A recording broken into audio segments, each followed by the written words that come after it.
వైఎస్ఆర్ జిల్లా జమ్మలమడుగు నియోజకవర్గానికి చెందిన ఇద్దరు బీజేపీ నేతల మధ్య ఆధిపత్య కోరు కొనసాగుతోంది. Anakapalli MP CM Ramesh, Jammalamadugu MLA Adinarayana Reddy మధ్య వర్గపోరు తారాస్థాయికి చేరింది. సోమవారం ఏకంగా సీఎం రమేష్కు చెందిన రిత్విక్ కంపెనీ సిబ్బందిపై జమ్మలమడుగు ఎమ్మెల్యే అనుచరులు దాడి చేయడం కలకలం రేపుతోంది. అటు ఇద్దరు నేతలకు చెప్పలేక పోలీస్ శాఖ నలిగిపోతోంది. వైఎస్ఆర్ జిల్లా జమ్మలమడుగు నియోజకవర్గానికి ప్రాతినిధ్యం వహిస్తున్న బీజేపీ ఎమ్మెల్యే ఆదినారాయణ రెడ్డి, ఇదే నియోజకవర్గం పోట్లదుర్తి గ్రామానికి చెందిన అనకాపల్లి లోక్సభ సభ్యుడు సీఎం రమేష్ మధ్య వర్గపోరు తారాస్థాయికి చేరింది. వీరిద్దరి మధ్య దశాబ్దం నుంచి అంతర్గత పోరు కొనసాగుతోంది. సీఎం రమేష్ రాజ్యసభ సభ్యుడిగా, ఆదినారాయణ రెడ్డి వైసీపీ ఎమ్మెల్యేగా ఉన్న సమయంలో ఇరువురి మధ్య అంతర్గత పోరు కొనసాగుతూ వచ్చింది. 2014లో ఆదినారాయణ రెడ్డి టీడీపీలోకి వచ్చినా ఇద్దరి మధ్య సఖ్యత అంతంత మాత్రమే. ప్రస్తుతం కూటమి ప్రభుత్వంలో ఇరువురు ఉన్నా ఎవరికి వారే యమునా తీరే అన్న చందంగా ఇద్దరు నేతలు కలుసుకున్న పరిస్థితి లేదు. వీరిద్దరి మధ్య ఆధిపత్య పోరు కూటమి ప్రభుత్వం అధికారంలోకి వచ్చిన తరువాత తీవ్రమైంది. ఇటీవల జమ్మలమడుగు మండలం గండికోట పర్యాటక ప్రాంతాన్ని అభివృద్ది చేయడానికి కేంద్ర ప్రభుత్వం సాస్కీ పథకం కింద 79 కోట్లు మంజూరు చేసింది. వీటిలో 50 కోట్ల పనులకు Anakapalli BJP MP CM Ramesh కు చెందిన రిత్విక్ కంపెనీ టెండర్ దక్కించుకుంది. ఇందులో భాగంగా గండికోటలో 2 భవనాలు, రహదారుల విస్తరణ పనులు చేపట్టారు. ఈ పనులు చేయకుండా ఎమ్మెల్యే ఆదినారాయణ రెడ్డి అనుచరులు అడ్డుకున్నారు. 2 వారాల కిందట వరుసగా 2 మార్లు పనులు అడ్డుకున్న కార్యకర్తలు సోమవారం ఏకంగా దాదాపు 50 మంది వరకు వాహనాల్లో గండికోటకు వెళ్లి రిత్విక్ కంపెనీ సిబ్బందిపై దాడి చేశారు. వారి సెల్ ఫోన్లను పగలగొట్టారు. కార్యాలయం అద్దాలు, కంప్యూటర్లు ధ్వంసం చేశారు.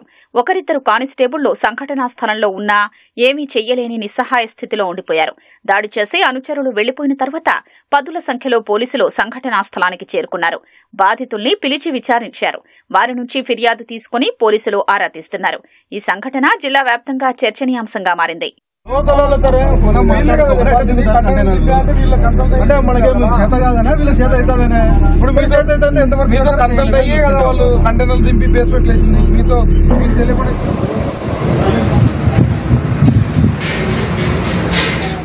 ఏడాది కిందట కొండాపురం మండలంలో అదానీ సంస్థకు దక్కిన పంపుడు స్టోరేజీ పవర్ ప్రాజెక్టు పనుల్ని సీఎం రమేష్ కు చెందిన రిత్విక్ కంపెనీ సబ్ కాంట్రాక్టు తీసుకుంది.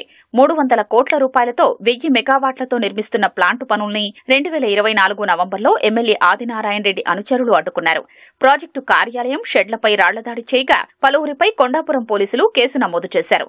ఇది జరిగిన తర్వాత ఎర్రగుంట్ల మండలం సీఎం రమేష్ స్వగ్రామం పోట్లదుర్తిలో గ్రామదేవత గుడిని ఎంపీ నిధులతో అభివృద్ది చేసేందుకు ప్రహరీ గోడ, పార్కు, జిమ్ము నిర్మించేందుకు సీఎం రమేష్ సోదరులు పనులు చేస్తుండగా గ్రామస్తులు అడ్డుకున్నారు. వరుస పరిణామాల్ని దృష్టిలో పెట్టుకున్న సీఎం రమేష్ 8 నెలల కిందట ఏకంగా జిల్లా కలెక్టర్ శ్రీధర్, ఎస్పీ అశోక్ కుమార్ కు లేఖ రాశారు. జమ్మలమడుగులో రిపబ్లిక్ క్లబ్ పేరుతో విచ్చలవిడిగా జూదం, గ్యాంబ్లింగ్ నిర్వహిస్తూ రోజుకు లక్షల్లో జూదం జరుగుతోందని లేఖ రాశారు. ఇదంతా దేవగుడి నాగేశ్వరరెడ్డి ఆధ్వర్యంలో కొనసాగుతోందని బహిరంగ లేఖ రాశారు. సీఎం రమేష్ లేఖతో జమ్మలమడుగు డీఎస్పీ బృందం వెళ్లి క్లబ్ ను మూసివేయించారు. ఈ పరిణామాల నేపథ్యంలో తరచూ ఇద్దరు బీజేపీ అగ్రనేతల మధ్య ఆధిపత్యం కోసం తరచూ జిల్లాలో గొడవలు జరుగుతుండడం పార్టీకి తీవ్ర నష్టం కలిగించే అంశంగా నేతలు చెప్తున్నారు. ఇద్దరు నేతల మధ్య సయోధ్య కుదర్చడానికి పార్టీ అధిష్టానం దృష్టి సారించాల్సిన అవసరం ఉందని పలువురు అభిప్రాయపడుతున్నారు.